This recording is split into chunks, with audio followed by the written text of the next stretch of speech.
Welcome to another edition of The Goalpost. I'm your host, Oluwamayowa. I'm not alone. I have the usual suspect with me this morning. He's a Chelsea fan. He supports Chelsea. And things have not been going well for Chelsea at the moment.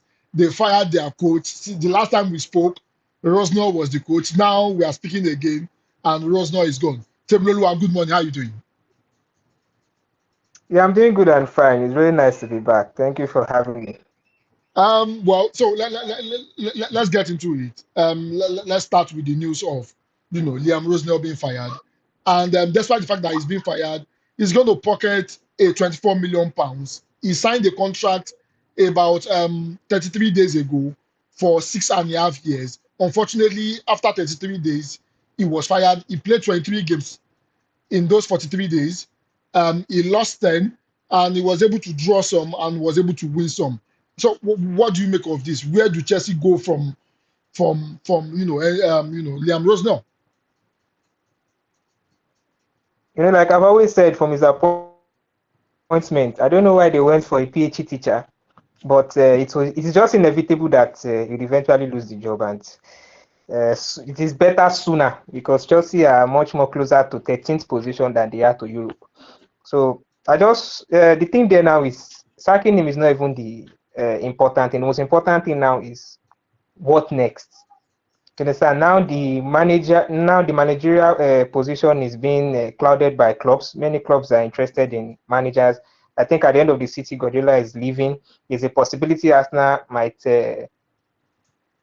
pull the plug on Arteta. You understand? Manchester United are in the market. Real Madrid are in the market. You understand? Several clubs are in the market. So it is now left to them like, okay, where do we go from here? You understand? Who do we get from here? But the appointment of Rosenov was something we cannot even explain. You understand? We don't even know who brought up the idea of getting Rosenov. I thought the transfer dealings were run by data analysts, but I think they made a very terrible mistake analyzing this Rosenov data. And also appointing him and giving him 6 years contract is something very, very disturbing. And it is a trend for Chelsea for the fact that they sign players and then they give them 7, 6. It's just too much, you understand? And now he's smiling to the bank instead of being sad. He's smiling to the bank. It's true. He's smiling to the bank, and even before we get his next managerial appointment, at least he would have something in his pocket and something in his bank to just lean on. So hopefully, at the end of the season, Chelsea go hard in getting an experienced and a top manager, not just an experimental something. They got the sporting crew from Brighton, and Brighton Yeah, are team true. a club that like to take risk, so they just take the risk. But Chelsea is not a club that you should be gambling with risks. It is a club that, at this point in time, you go for the elite, you go for the top managers, and hopefully they will do that at the end of the season. No, but the question is you mentioned something elite manager. Do you think any elite manager will want to come to the Chelsea project? And let's take away Rosenau at the moment. Look at the current crop of players you have. I think, and I want to get your perspective on this. Do you think they've got it right in terms of the signing? For heaven's sakes, why do you have a Garnacho in your team? Why do you have a Tosin Adarabioyo as a replacement for quality defenders?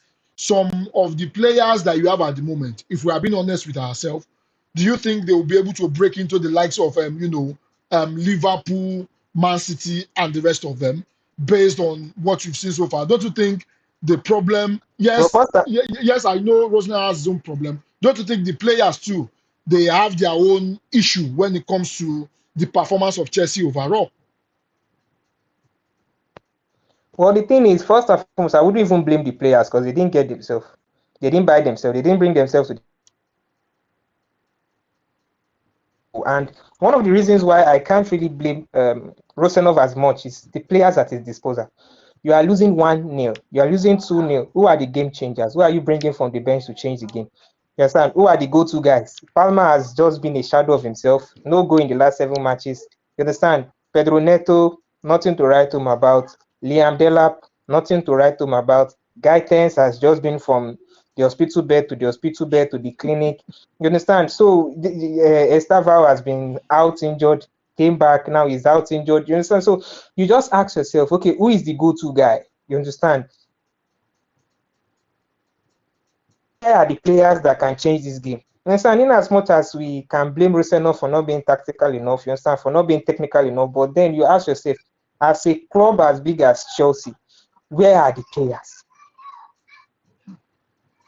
See how Garnacho is playing. In fact, I don't know if Garnacho should even be in the first team in the first place. You understand? And then the whole thing is just a recipe for disaster. You understand? It is chaotic at the moment, but I don't think the owners of the club or people running the club understand how chaotic it is. Understand? And now it will get to the point, if they don't qualify for Europe, there's no how you can convince elite players to come to the club. You understand? The way they were able to get Liam Delap to Chelsea was through UEFA Champions League. Delap was supposed to go to Manchester United, but he said he wanted Champions League. Same thing too with João Pedro. You understand? He was supposed to go to, I think, Newcastle. He said he wanted Champions League. So they were able to use that Champions League pool to get those players. So now that they are missing out on Europe, what next? And I don't think you'll be able to get an elite manager that will not want to play the Champions League. It's not possible. You understand? So that's why I said it is a recipe for disaster. Everything is chaotic, but I don't think the owners are saying it that way, which is even much more scary. And it is just a tiring setup, because when you look at the players, and now if we don't qualify for Champions League, we might want to move. Even though he has signed new contract, it doesn't stop him from moving. Players like Enzo Fernandez, at least they've been like bad blood between the board and everything concerning Enzo. So he might want to move. Somebody like Opama might want to move. And when these guys move, who do you replace them with? Like you spoke about replacements, they had the likes of top defenders going, and then you look at Chelsea, you are seeing Hato, you are seeing Adara, no disrespect to these guys, but in an elite level, you understand, these guys are not, they cannot even sit on Bayern Munich bench. You understand? That's the level it has gotten. So hopefully, they turn the knob and try to get elite players, not potential players.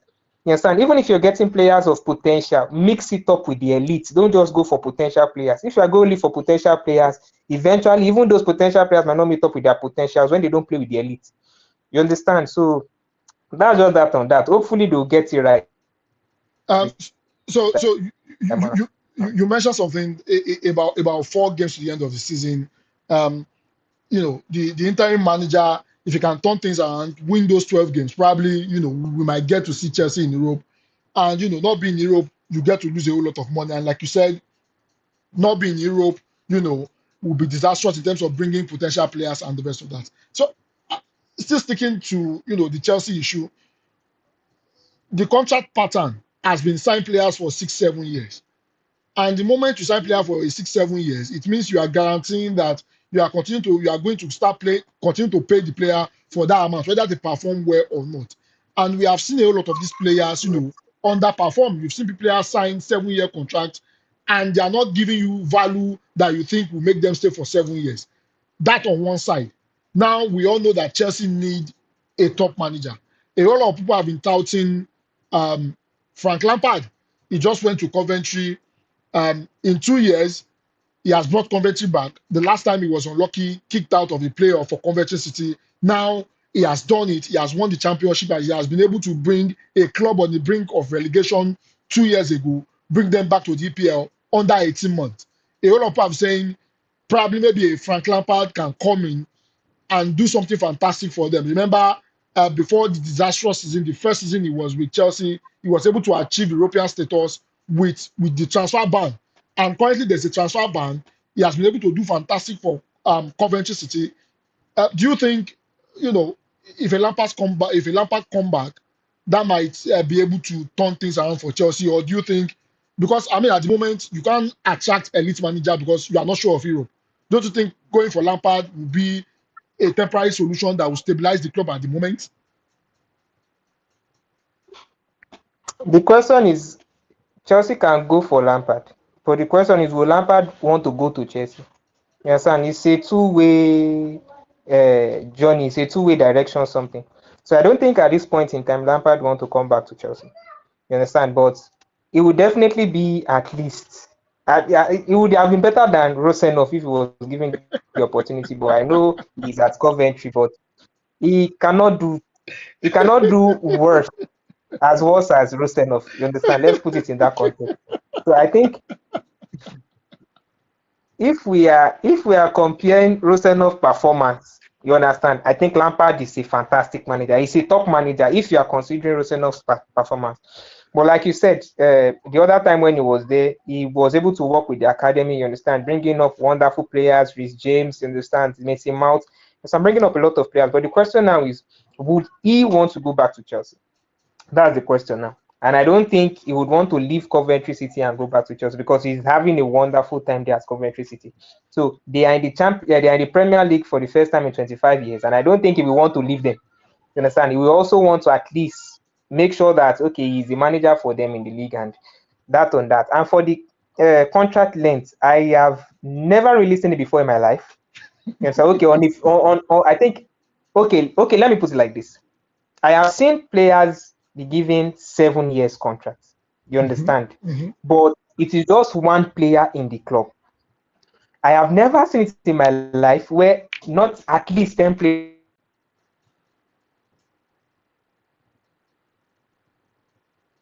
are given 8 years contract, 9 years contract, 10 years contract, 11 years contract. I think it can even get to the point where just to even sign that they will have to bring their children into the team. You understand? So I'm not understanding that pattern of I think only why they do that is to stretch the payment. Yes, we understand that you want to stretch the transfer fee. You understand you want to pay it in the span of 6 years, but giving the player 6 years contract, you are just ruining the club. I think that's the beginning of the end of the club. You understand? Imagine performances like Garnacho. You understand? And Garnacho believes that okay, I have a 6 years contract with this club. You understand? There's no fear. There's no, which means that whatever he's earning, he's still going to earn it for 6 years, unless if the club tries to force him it. You understand? So I'm not understanding the idea of the 6 years, 7 years contract. I don't know where it came from. We have the backroom staff of Brighton. You understand? We caught almost the sporting department of Brighton, and I have never seen in Brighton where they give players 6 years, 7 years contract. You understand? So I do not really understand how that one works. Even as far as managers, giving managers 6 years contract, like why would you give a manager 6 years contract? The highest I've seen they give a manager is 3 years contract. You know, after 3 they'll review it. After 3 years they'll review it. After each year they'll review it.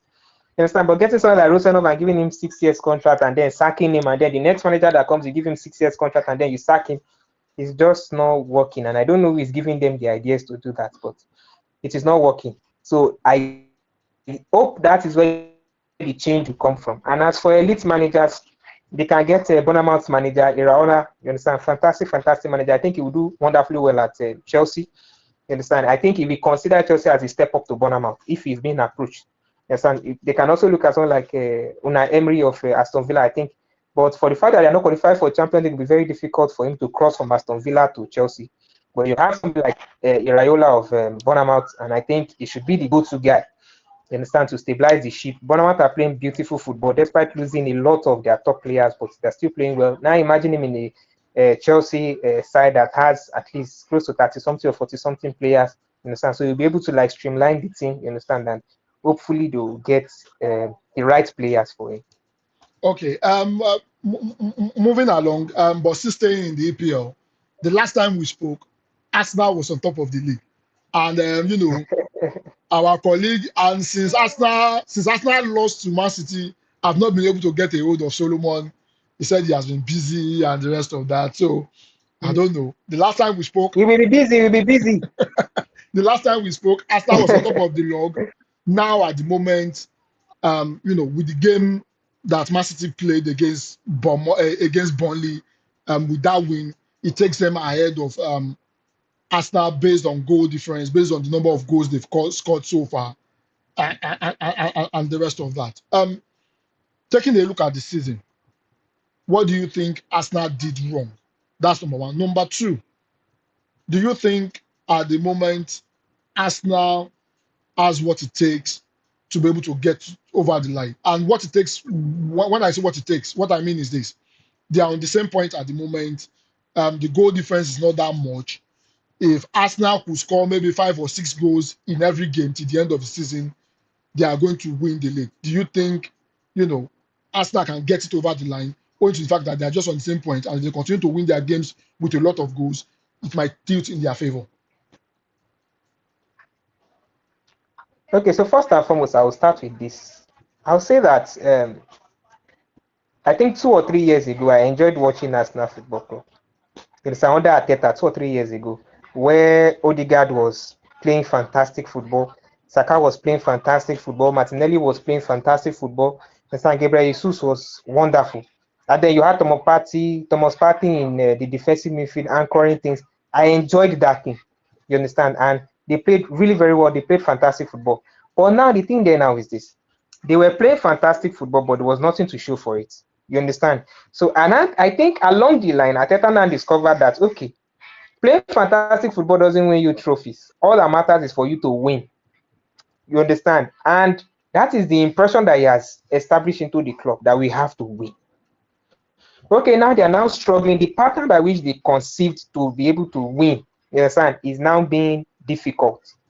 What do they do next? They don't know what to do next again because what they know how to do to get the win, you understand, is no longer working. So they don't know what to do next. So the mistake Arteta made was he should have just stuck to that beautiful football that they were playing. Eventually, beautiful football will get you trophies. You understand? His case is like that of Ole when Ole was at Manchester United. Manchester United were playing beautiful football but no trophies. True. You understand? And you just had this feeling that Manchester United were not far from winning something. True. You understand? You just had that feeling. So, but they played beautiful football, and that was what Arsenal were doing before. All of a sudden, game changed, relying on set pieces. Even the core players were not performing any longer because they didn't really enjoy the system. You can see Odegaard struggling. You can see Bukayo Saka struggling. When was the last time Martinelli scored? When was the last time Gabriel Jesus scored? Even they had a GM in Mikel Moreno, GM that became 9. When was the last time he scored? You understand? So now they've changed the whole thing and they are relying on set piece, and now set piece is no longer working well. You understand? So what next? You get, so the problem now with Arsenal is they are the architect of their own failure in the sense that they changed the way they were supposed to play. You understand? So for the fact that they've changed the way they're supposed to play now, it is difficult for them to now think of what they can do now. You understand? To win the game. Yes, Man City are topping as expected. You understand? It is not a surprise. I don't think it should be a surprise to anybody at this point that Manchester City are topping the table. It is not a surprise.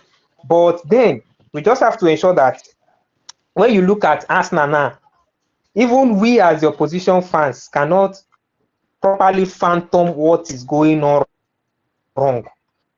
You understand? We cannot properly fathom understand why they are struggling at this particular point in time for the 4th season in a row. You understand? We don't know if it's a psychological something. I think this one has even gone beyond psychological. It might even be a curse. Who knows? Because I think at some point David De Gea said Man United were under a curse. So I think these players believe that there are curses in the club. I don't know, but what is going on wrong at Arsenal, I cannot understand. If I were in Arteta's shoes, to be honest with you, I don't even know what to say because what do you want to tell them? And the thing there now is it is eating on the players that we are following this pattern again. It is a repeated pattern. And you know when a body enters a repeated pattern, you understand, it just follows the flow. And Arsenal following this flow means that they are going to lose the league like they've done last year and like they've done upper year. So hopefully they can just pray that Man City lose a couple of the points now for Arsenal is to hope that Man City doesn't win. You understand? That's just the hope that Man City doesn't win. Maybe they lose their next match, or maybe they draw their next match. That's just the prayer now.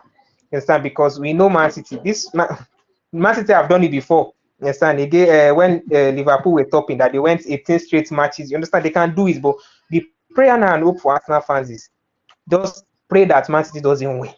You understand? And we pray that we don't lose because Declan Rice said it some time ago that the most important thing is if you don't win, at least don't lose. But if your next match now you don't lose, you get 1 point. Man City wins and get 3 points. The whole context is over. You understand that? I don't know what Arteta can do right. If at the end of the season he doesn't win it, I think it's high time that he himself personally choose to just rest. You understand? So Well, I have Collins joining us a bit late. Collins, we're just talking about the Arsenal situation with the win, and if you watch that game against Burnley, Guardiola was nervous in that particular game. It was a tossy-topsy game for him. He struggled in that particular game. Yes, they won 1-0, but it was not a convincing win. With a Man City struggling against a Burnley that you would expect them to dispatch 4-5-0 and the rest of that. Don't you think, it's not all over for Arsenal at the moment, Collins? Okay, good morning, Mr. Mario. Good Good morning. morning, my fellow analysts. Um, Yeah, good morning, Sakana. Honestly, it's it's um it's it's disappointing to say the least. It's disappointing that I did not see 8-0 or 9-0. Well, okay, 6-0, 6-0 to say the least. Because you remember the days of Sterling, Aguero, Sani. This is the Burnley side they would have easily put 5 or 6 against. So it's a very disappointing result. It's a very disappointing result. And you can even say in the match, like you said, it was never there was at a point in the match where he had to go and sit down with the bench with them and be talking. You know, Guardiola is a madman, you understand? His head was like scattering. He needed to make them understand that look at what I'm seeing. He went to sit down in the bench with them. He left his coach, position and went to sit down. So that's someone that is nervous, like you said. That's someone that is in his head. They are topping, but they are not topping. You understand? They are just stopping based on head to head. You understand? That's the reason they are there. There's no major advantage over Arsenal, and that's disappointing because Burnley, like I said last earlier on this show, Burnley is the only side in their remaining 5 games. It was 6 before they played Burnley that had the defense that they can easily ship goals against. Burnley had the weakest defense in their remaining games, and now if they are only putting 1 goal against Burnley, how do you expect them to put more than 1 goal against Bournemouth, against Crystal Palace, against Everton? These are teams that their defense are not as weak as Burnley, and they can actually score. So even if Man City are scoring, those teams will respond. Man City have harder fixtures than Arsenal. You understand? Apart from Newcastle and maybe Crystal Palace. I'm not even counting Crystal Palace because Crystal Palace play Man City and 2 days after they play Arsenal. So definitely they will be weak. They will be Well, tired. that's You true. understand? That's true. So if they play Arsenal first, then they play Man City, I'll count them as a good opposition right now. But I can't count Crystal Palace because Arsenal will play tired legs. So Newcastle are the only formidable opponents in Arsenal's path. You understand? And Newcastle, their results are kind of shaky. You understand? But I'm looking at the fact that and Eddie Howe is under serious pressure to deliver. So he may want to use Arsenal to shine. That's what I'm hoping. You understand? He may want to use Arsenal to regain form, and I hope that's the case. You understand? I hope that's the case. Let him just show his superior that he's the guy for the job by using Arsenal as his scapegoat. So it's very disappointing. It's very disappointing. But fingers crossed. Fingers crossed. I feel like we are in for a movie. It's going to be a very interesting race because no team will want to drop points at this point. Guardiola, I saw a stat. They said match anytime is match day 33. I think this is match day 33. Anytime Guardiola is topping the table at match day 33, he doesn't lose the league. But this one is looking somehow this one is looking somehow, but Guardiola is not Guardiola anymore. It's very obvious that but let's see, fingers crossed. Let's watch the movie as the movie plays out.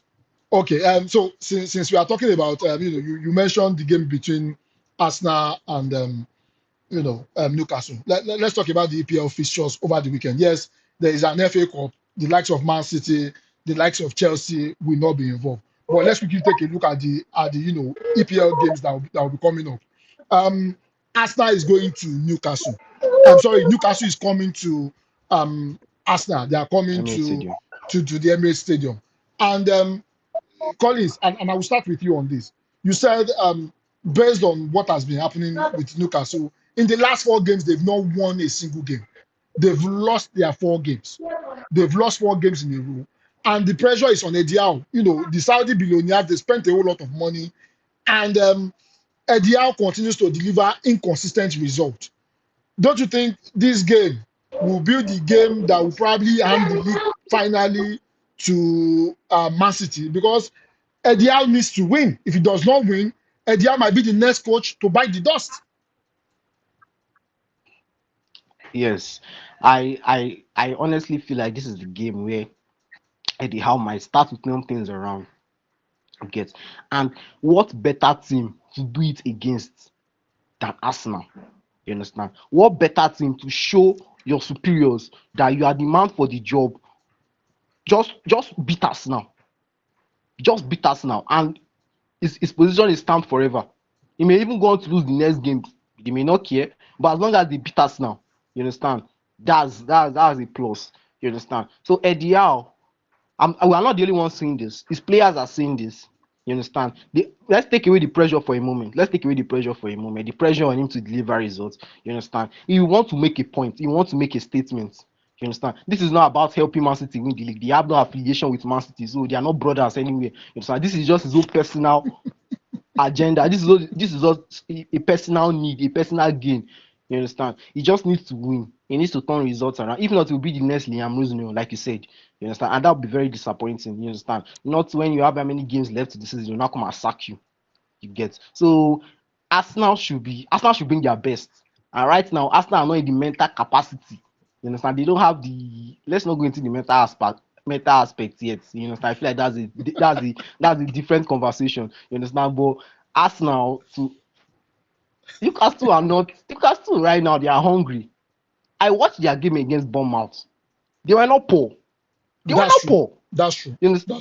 That's true. Exactly, they were not poor. They were just unlucky. But they lost. That's the main thing. If you lose, it doesn't really matter. I mean, we reward results. We don't reward effort. Exactly, and that's what's going to ginger them because they know that they have the capabilities to hurt us now. You understand? They have the capabilities to do one or two magic. It's not even going to be a magic because it's going to be a deserved win. So fingers crossed. I'm just if Arsenal wins, that's if Arsenal wins, I'm 70% sure they won the title because they now have simpler fixtures than Man City. Okay. Honestly, if Arsenal wins Newcastle. Temiloluwa, Collins just said something now. And it's a bit shocking to me that if Arsenal wins Newcastle, they'll probably win the title. Do you also, believe that? Do you think, forget what's going on with Arsenal at the moment, they're under a whole lot of pressure, the mental strength might not be there, but should they win against Newcastle, does that put them in pole position to win the title? Yes, of course, because beating Newcastle will be a morale booster. You understand? Beating Newcastle will be a morale booster. It will just give them much more belief. You understand that, okay, we can go hard and we can win this thing. You understand? So the most important thing now is any win Arsenal gets now is going to be used as a motivation or inspiration, you understand, to want to chase it. So beating a team like, forget the fact that Newcastle have not won in their last 4 matches. Newcastle can be very difficult. You understand? And when Mr. Collins was talking about the Man City Burnley game, you understand? You see those clubs that are in the bottom half of the table, they can be very difficult to play against. Very, very difficult. So now Newcastle, like Mr. Collins said, Newcastle are hungry. They didn't play badly. They didn't play poorly in their last match. They were just unlucky. You understand? And football is a game that rewards winners, you understand, and not I play well.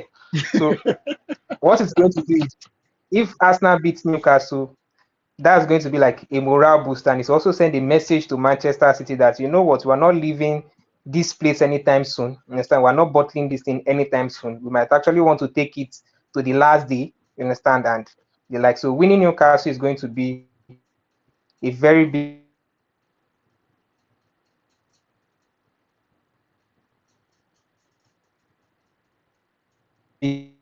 signal.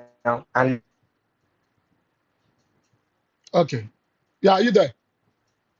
Yeah, I'm here. Yeah, okay. So let's move over to the next thing we're going to talk about, and that is Wolves is already confirmed they are relegated. There's no point talking about a relegated club. Let's quickly touch on Tottenham. The draw on Monday for West Ham and Leeds. The draw on Monday between for West Ham against Crystal Palace 0-0 draw confirmed that Wolves will be playing the championship next season.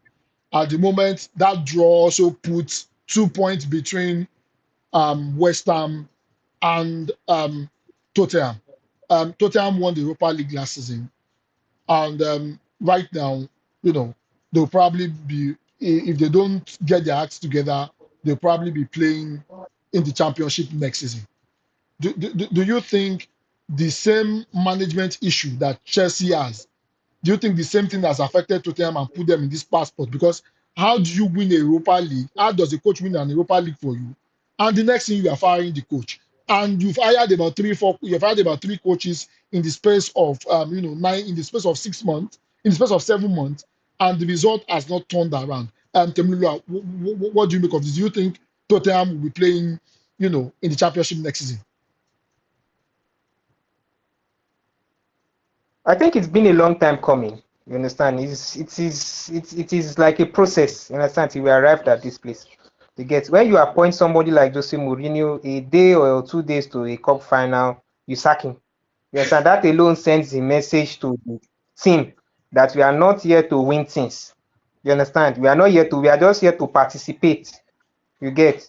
And then you appointed someone like Antonio Conte, and he was still complaining about this same mentality before you know what's happening. He got sacked. Eventually, you now got a manager that won you a silverware, not just anyhow trophy. He won Europa League. You still sacked him. Then what message are you now sending to the players? You understand? You are telling the players that you are not ambitious. That's just what you are telling them, that you are not ambitious. And when you give those players those kind of energy, what it does is this: the players will just accept that, okay, this is not an ambitious club. Let me just come here, make money, make my name, and get out. You understand? So if this impression, if this ideology is being registered into players' mind, there's no how the club will not struggle. And that is the result that we are seeing. Now, it's very, very surprising, actually. If somebody had said earlier this season that Tottenham will be in the relegation zone, I can tell you that there are a lot of people that will bet with their hearts, their lungs, you understand, their kidneys. They'll even bet with their eyes that it is not possible. But this is football. This is what makes football interesting. This is what makes us like the game. This is what makes us follow the game. But for Tottenham, it has just been bad management. Tottenham case is different from Chelsea's case because Tottenham have the players, you understand, but they are just on. Most of them are injured and the likes, and so the cases are different. Chelsea don't necessarily have the players, you understand, and they have an unserious. Well, they are just like brothers and sisters. They are both London clubs, so I think it is a fever that is blowing in the London club. You understand? So I think they are both London clubs, and since they breathe in the same air, so it is quite understandable. You understand? So, but for Tottenham, but for very sad that they are where they are at the moment. It's very painful because, to be honest with you, at some point in time, I liked the club. You understand? Because of players like Bale, Modric, Babatov. You understand? These guys made Tottenham. Harry Kane, you understand? Dele Ali, Son Heung-min, they made Tottenham a beautiful side. Christian Eriksen. You understand? I can name them over and over and over again because I enjoyed watching them. But watching Tottenham now is just disastrous. You understand? And we will say it is not possible. It is not possible. It is not possible. But until when we see Leicester City and then we believe that in football, anything is possible. You understand? Just look at the way Leicester City has just disappeared. Let me say disappeared. And if Tottenham are not careful, if they don't get their acts right in terms of the board, in terms of the management, in terms of how they run the club, in terms of the impression they are giving to players, if they don't get it right, we might just be enjoying Tottenham versus All City next season. Okay, Collins, do you think we will settle down play in the championship next season? Not really. I don't in as much as I don't rate the club. If there's anything that is obvious is the fact that I don't rate Tottenham Hotspur, you understand? But I don't see it happening because they've employed a coach, a serious coach, De Zerbi. I rate the guy. The guy is a solid guy, and we've seen results. We've seen turnarounds. The 2-2 draw was impressive because they were supposed to, I don't know, win that match. A silly mistake made them. I, don't- well, let's just hope with Wolves.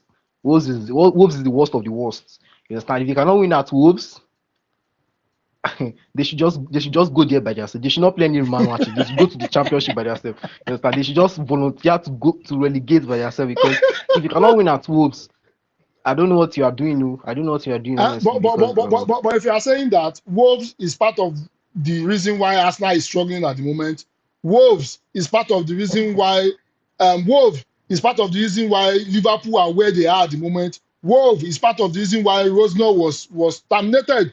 Wolves gave Man City a bit of headache. So you can't write Wolves off. Yes, they are relegated, but you cannot write them off. It's not a done deal. They contributed to some major clubs struggling at the moment. Yes, they are in the championship. We already confirmed that. But I mean, it's not an easy game. But well, a team that has not won any game in 2024, in 2026, how do you think they'll probably go to Wolves and probably get an easy result? Call it.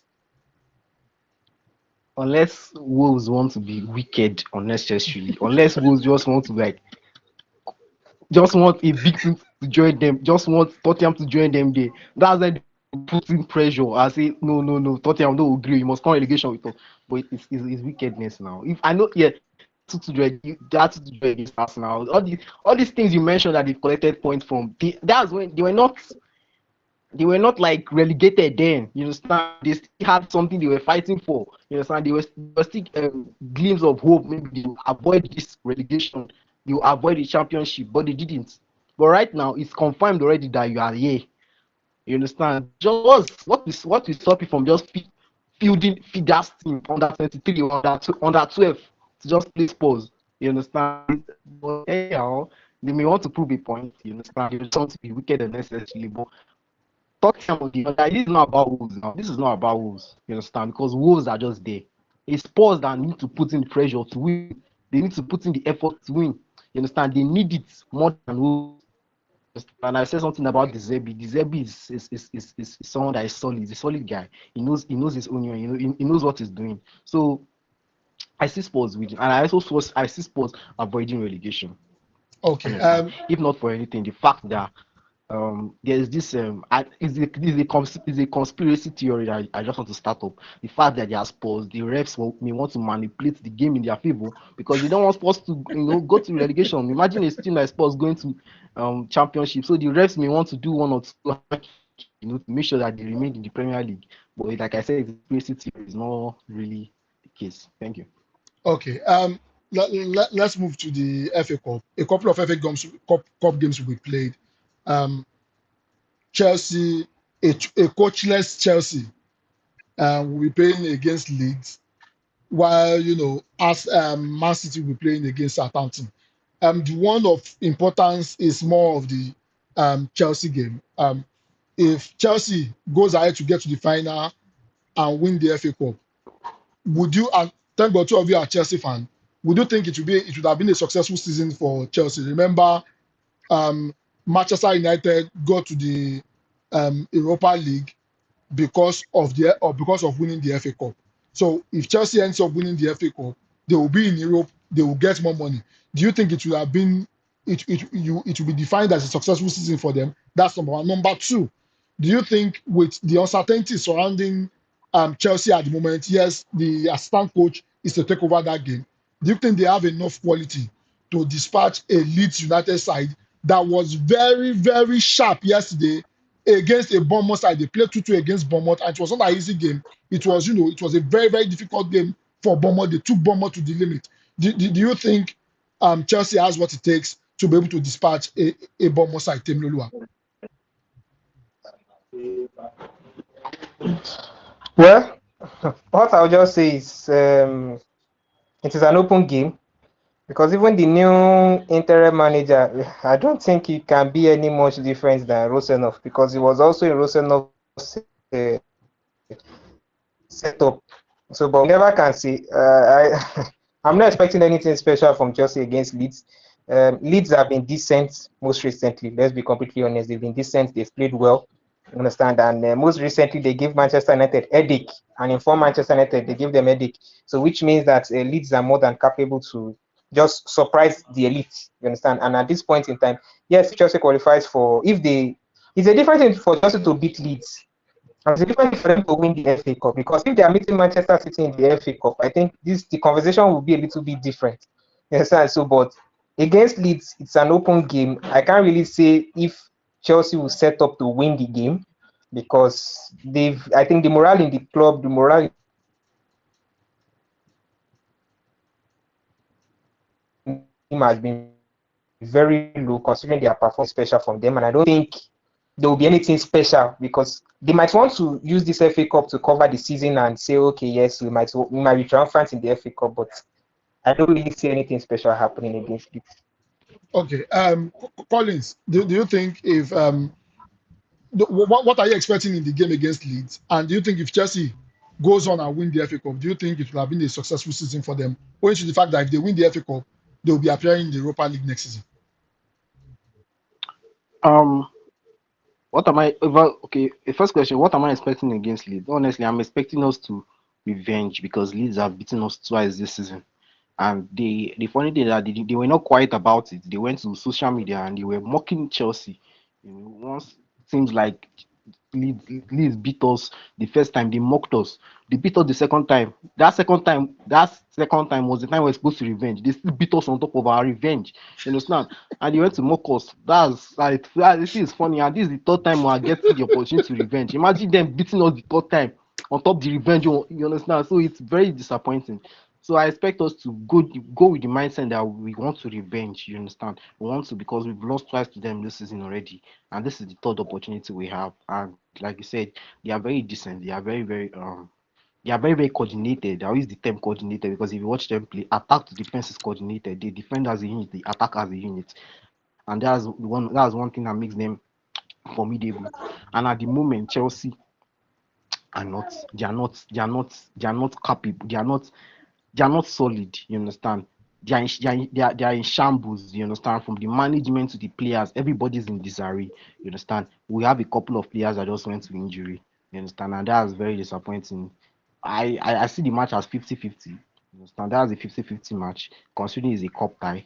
Chelsea players are aware of the fact that this is our only opportunity to do something, to make our season worth something. You understand? And Chelsea is a club that, even if na Principals Cup or HOD Cup, we go carry cup every season. You understand? That's what makes us different from all the other things. You understand? These short-term goals, we always try to win a trophy every season. You understand? This is what makes us more serious than Arsenal and the remaining other clubs, London clubs, or even other clubs in Europe. You understand? So I feel like Chelsea fans, Chelsea players will put in their all. They will put in their best. They will put in their best to make sure that we go to the final. And that alone will see us beating Leeds. I see us beating it despite our manager situation, despite our players' injury and everything. And I also see us winning the final. Yes, Okay. I see us winning the So final. And if we win the final, yes, it's a decent season. It's a decent season. We ended up with a trophy, not just any trophy, the FA Cup. So yes, and funny enough, we might even have a better season than Arsenal, because if Arsenal lose the Premier League, there's no way in hell Arsenal winning the Champions League. You understand? So if Arsenal lose the Premier League and they lose the UCL, we might just have a better season than them. But fingers crossed. well, I mean, we've seen Manchester United have a very terrible season, and Ten Hag popped up and win the FA Cup, and next thing we are talking about the Europa League and the rest of that.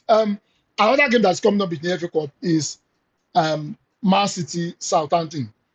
We've seen Southampton this is not the first time they are taking out big teams. They've done it before in the FA Cup. And I'll start with you, Collins. Do you think Southampton has what it takes to bring out to bring out a shocking result and probably kick out Man City? I mean, it has happened before. They've done it before. Do you think they can do it again against a Pep Guardiola side that seems they want to wrote them off at the start of the season, but now it seems like they are still in 3 competitions and they can win all 3. No, they can win the remaining 2. They've won 1. They can win the remaining 2. Yeah. I think Southampton have what it takes to dispatch Man City. You understand? I think they do. When it comes to this is a cup competition. This is not the league, and the fact that it's a cup competition is what's giving me the confidence that Southampton can dispatch Man City, because Man City are not entirely focused on in this cup. They are not. You understand? I even wish Southampton kicks out Man City so Man City can focus on the league and kick out Arsenal. You understand? You can see the chain of reaction. Something must happen here for and that bigger thing to happen. Guardiola said he's going to rotate his team, and I think for him to say that Exactly. it means he's giving the EPL much more priority. So because the game Thank against God. Burnley is an eye opener for him, they know if they both end up the same point, goals will count at the end of the day. So probably maybe that's the reason why he wants to rotate his team. Do you think that gives Southampton an opportunity to be able to dispatch them? Yes. I think exactly. I think the fact that Guardiola said he wants to rotate his team, that's him playing his part. Now, it's left for Southampton to play their part. Guardiola has played his part by fielding, lesser players. Now Southampton have to play their part by beating them and kicking them out of the competition. I think that's what Pep is telling Southampton. Please kick me out too. Please kick. He's not going to say it directly, so he's not going to get fined, that kind of thing. So they'll not query him. You understand? Him saying he's going to rotate his team is an invitation for Southampton to get the message. You understand? Beat me like thief. My defense is going to be open. That kind of thing. You understand? So I think Southampton they can do it. You understand? Look at the way they played Arsenal. You understand? It was very unexpected. They were just finding gaps in Arsenal defense, and I was like, what's going on? Cheap goals. Like I want to say, it was very funny because they kept having opportunities upon opportunities. Arsenal were just keeping the ball, looking clueless as ever, looking boring as ever. Southampton were just being direct, and they won 2-1. You understand? I feel like they can do the same against Man City, especially if Pep fields a lesser side. You Okay. understand? So the final then will not be Yeah. Chelsea versus Southampton. You will not lift it. Yeah, Temlolua. Do you think Southampton can continue their giant killing spree? They were able to kick out Arsenal. Shockingly, do you think they can do it against a Man City side that is fielding a second-tier team? It's funny how he says second tier team, and even Man City's second tier team are still stronger than Southampton's first team. Well, that's true. Abi, if you That's are saying true. second team, they will not use Haaland, they will use Mamouche. True. Abi, True. second team, they will not use Semenyo, they will use Savinho. True. They will not use Sheki, they will use Tijani Rangers. Then tell me which one is the second team. They will not use Rodri, they will use Nico Gonzalez. They will not use Donnarumma, they will use Trafford. Abi, they will not use Kushanov, they will use Nathaniel Ake. Abi, they will not use Gueyi, they will use John Stones. Tell me the second team. Because you are making the second team, the rotation look like as if it's academy people that you want to play against. Man City team is solid, and I think that talk of him saying he's going to rotate, he's not going to rotate U11. You understand? He's just going to try as much as possible to ensure that some players get rest. I wouldn't be surprised seeing Haaland starts the game. You understand? Or even if he doesn't start, maybe come on at some point in time. Southampton rode their luck against Arsenal, you understand? But this is Manchester City. I'm not even expecting Southampton to have a chance against Manchester City. Anytime Manchester City are closer to a trophy like a semi-final, they tend to be a very different side. You understand? Regardless of how they rotate. They won the Carabao Cup with a rotated team. Let's get that straight. They won the Carabao Cup with a rotated team. Well, that's In true. goal That's was true. Trafford. You understand? With Mamouche, they had Tijani Ranger. It was a rotated.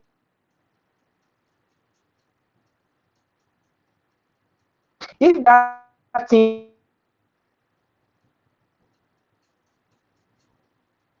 that won the Carabao Cup is what is playing against, I know something is wrong dealing with Southampton, you understand? And when I mean dealing, even if it's 1-0, at this point in time, anybody will take it. 1-0, 2-0, a win is a win. They move to the final.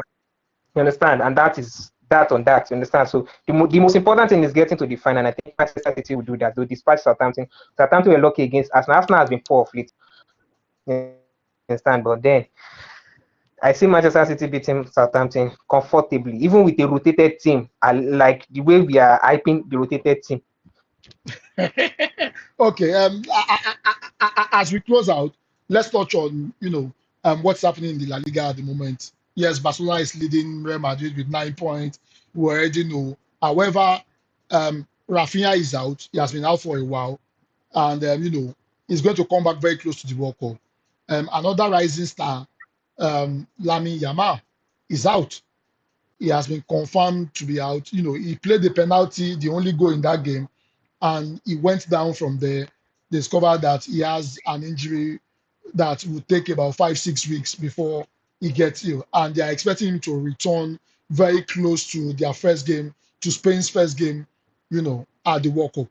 With Lamine Yamal out now, do you think Barcelona can still, win the title? There's no Rafinha, there's no Lamine Yamal. The front is a bit scanty, and we know how important these two players are. They have about 6 games. They have 6 games to go in the La Liga. Do you think with Lamine Yamal out, Barcelona has what it takes to win the league? That's number one. Number two, do you think Lamine Yamal will recover quickly enough to be able to play the World Cup? Remember, I think maybe very early on, a whole lot of people were complaining about the number of games the boy is playing. He's just 18. He has played over 250 games. That has a whole lot of impact on your body. Do you think the effect of the amount of game he has played is beginning to catch up with him? I will start with Temilolua. Yes, yes, yes. Honestly, his injury, I would have to blame Barcelona as a whole for his injury. Honestly, and it touches me more that he is injured and it takes this long. This when Barcelona tend to have a star player from their La Masia, you understand? When they have a face of La Masia, they tend to overuse the players. When they have young players that are on the center stage, they tend to overuse them. You can remember that was the same case for Pedri.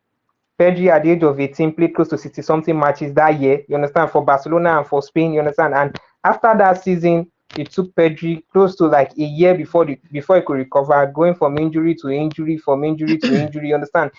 This was the same thing too for Ansu Fati too as well. You understand? They used him until when he started to get injury from, and this is the same pattern now you're following with Yamal.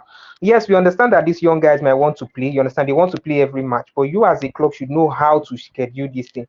You should know how to arrange it. You understand? For the fact that Rafinha has not been around, all the load has been on Yamal. You understand? To perform, to do this, to do that. You understand? And at that age, playing 250, no, no, no, no, no. That's too much. You understand? From my side, I'd say it is too much for an 18-year-old to have played that number of matches. Even this season, considering the fact that the World Cup was around the corner, they were supposed to have found a way to schedule him. But I understand Barcelona are chasing the La Liga. They were also chasing the Champions League, so they didn't want to rest their best players. You understand? But now he has been given a mandatory rest. You understand? And then hopefully, I hope this one doesn't affect Barca winning the La Liga. And also for Madrid, you can see Militao is injured and Adagula is True. injured, so the injury is going around. So it's not like Barcelona being depleted and Madrid are no, no, no. You understand? It is going around, but for Barcelona, it is much more painful. Somebody as influential as Rafinha is out. Somebody as influential as Lamine Yamal is out. Then definitely to take its toll on the team, and hopefully they can try, because now it's not about luxury. It's not about beating 5-6-0 now it's just about winning 1-0, getting the job done, stealing the back, and trying to win La Liga. Yeah, Collins, do you think the spirit of Arteta will fall on Barcelona because Lamine Yamal is out now, and it just takes 3 draws before Madrid is back in the title race? Do you think that will happen? And do you think the games that Lamine Yamal has played is too much and it's going to affect his performance going forward, owing to the fact that the injury is becoming more and more at the moment? Yes, I think everything you said now will happen. I think everything that you said now is true. The first one, the number of games this boy has played. I mean, it's expected when you are a player like Yamal, you can play like Yamal. You have the skills like Yamal. You have the football IQ like Yamal. You are going to have this high usage problem. You understand? You will always be featuring because when you look at the Barcelona team, you watch Yamal play and you see that it's one on one. You understand? I'm somebody that I don't usually get the Yamal glaze because I see it as a glaze. People, this guy, best winger in the world is 16, is 10, is 5. You understand? And back then when I was hearing this Yamal praises, you understand?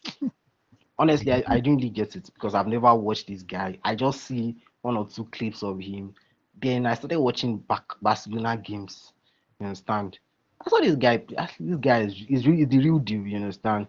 The way he takes on players, the way he drops, the way he connects, the way he just have almost everything. almost every, I put almost there because it's still lacking one aspect. You understand? And a player like Yamal, and the way they play him is always featuring and everything.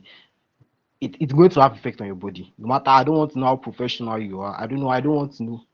I don't want to know how. I don't want to know how much of a professional you are. It's going to have effect on your body, and we are seeing it now. You understand? Hamstring to the end of the season. You understand? But it's a good thing it's going to be available for the World Cup.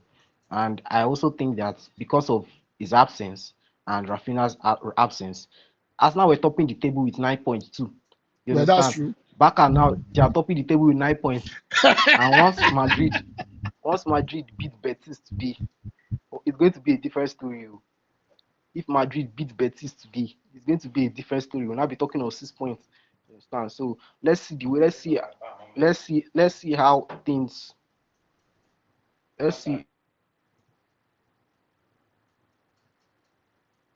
Let's see how things go. Let's see how things go. Let's see how but honestly, I feel like with the absence of Yamal, they don't really have someone that can create that magic. You understand? Somebody that can drive, somebody that can. You watch Yamal play, Yamal drops deep because as it flicks football is a football where nobody's lazy. You True. understand? Everybody's running, everybody's pressing, you understand? And Yamal will drop as deep in the midfield, pick up the ball, play one or two passes with the midfield, and he's up in front again. Nobody can do that.